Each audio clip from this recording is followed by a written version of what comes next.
What? Shop at a thrift store or a charity shop? Ah, you're having a laugh, ain't you?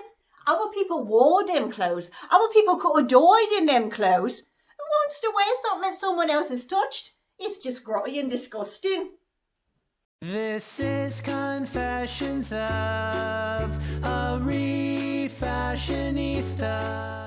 Okay, this argument that secondhand is somehow unhygienic or dirty, I can't get my head around it. And the people who think this way, I can only guess that maybe they've never been to a restaurant or stayed in a hotel, because, it's not brand new cutlery every time you sit down at a restaurant. And just stop and think for a minute, how many mouths that cutlery has been in before you used it. Or again, with the hotel, with the sheets, with the towels, people. How many nooks and crannies and intimate areas of total strangers have those towels dried before, maybe you used it to wipe your face? Now, I know you're saying, but wait a minute.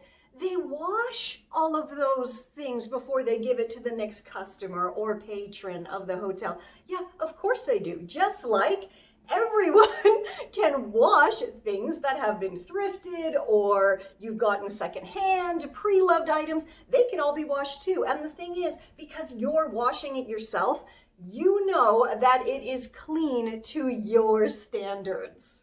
Now, don't get me wrong. I used to totally think that way, up until a few years ago. I was raised in a household where secondhand was like, oh, so dirty and horrible, and it was only for poor people, and how dare I want to go to a thrift store. And yeah, of course, when you're raised in that environment, and with all of the media and everything, nowadays it's even worse, right? With all of the influencers always having to have a brand new stuff to show on their social media.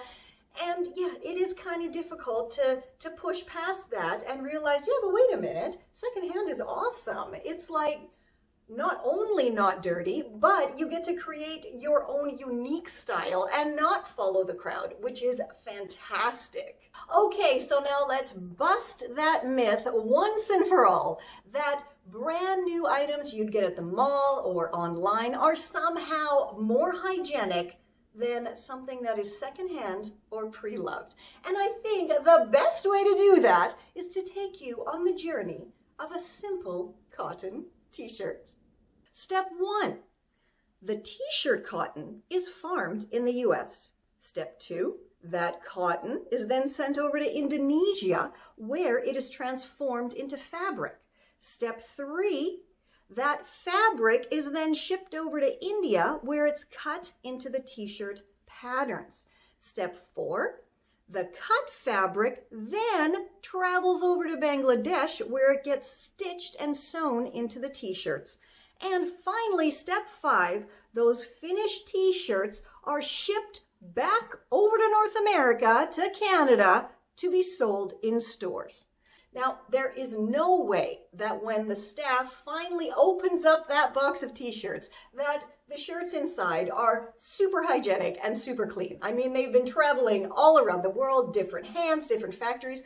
But you know what? I actually created a video to better illustrate this.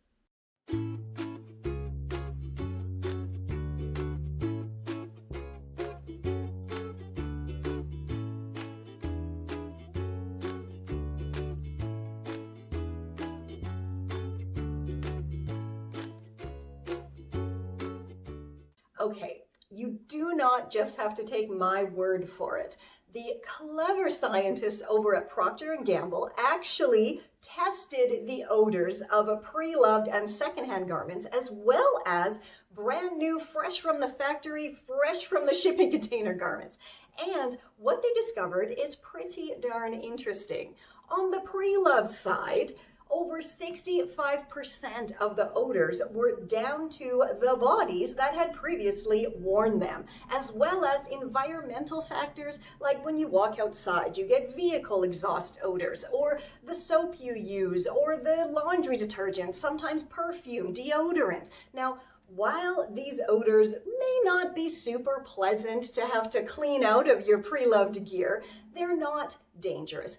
And over on my site, I have tons and tons and tons of cleaning tips and laundry tricks that will help you remove even the most stubborn stinks. So I'll put the link down below for that. Okay, so now let's move on to the brand new garments. Now I'm sure you've all experienced this, where you get something brand new, maybe it comes in the post, you open it up and you are just hit in the face with a massive waft of chemical smell. It also does happen when you're walking through the mall sometimes, or, you know, going through a clothing rack of brand new items. That chemical smell is your first clue that these are items that, you know, can possibly contain some pretty harmful chemicals. So let's have a look at what those chemicals could possibly be. Pardon my paper, but I'm not a scientist, so I actually might, you know, mess up these pronunciations. Let's see how I do. So first up we have formaldehyde, and this is actually put onto clothes because it helps them remain wrinkle and static free. You know, it's also used to embalm dead bodies, so that's kind of a ew clue right there. PFASs, or let's give this a go, perfluoroalkyl and polyfluoroalkyl substances. And these are actually considered toxic. They are belonging to the toxic class of chemicals, and they are found in waterproof and stain-resistant materials. Azo dyes are the most common form of blue dye used in the textile industry, and as they are known to release very dangerous chemicals that, you know, can possibly cause cancer, they've been banned in several countries. Unfortunately, they're still used in many of the countries where our clothes are actually made. Phthalates are categorized with industrial chemicals and solvents. Like, think about that. You're putting something on your body that is categorized as an industrial chemical and solvent. They make plastics, including fabric made out of plastics, more flexible, bendable, and soft. And they are usually found in denim, rain gear, faux leather, and all of those kind of polyester-y man-made fibers. Hexavalent chromium is a compound used in textile and leather production, and it can cause skin irritation, damage to the respiratory tract, and is actually considered dangerous for human health. Now, in 2014, products containing this were banned from entering the EU. However, they still enter other countries. NPEs, or nonylphenyl ethoxylates, are a category of common ingredients found in many of the chemical formulations used to produce clothing and detergents. Now, these are often found in waterways, which is very dangerous for aquatic life, and they have also been banned in the EU since 2004. Unfortunately, they're still not banned everywhere. So now, which kind of smells would you prefer to have in your new or new to you items?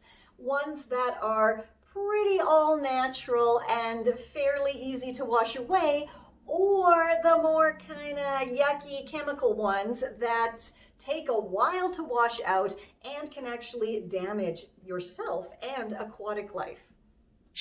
I mean, I know what I prefer. So let me know down below in a comment some of the wackiest thrifting and secondhand myths that you have heard over the years. Plus, if you're dying to know how I created my groovy t-shirt thing here, I will put the link to the tutorial down below. And as always, head on over to my refashionistasherry.com for your one-stop shop for everything affordable, sustainable lifestyle, including tons and tons and tons of rockin' refashionista and upcycling tutorials. And until next time, stay safe, stay well, and I'll catch ya on the zigzag.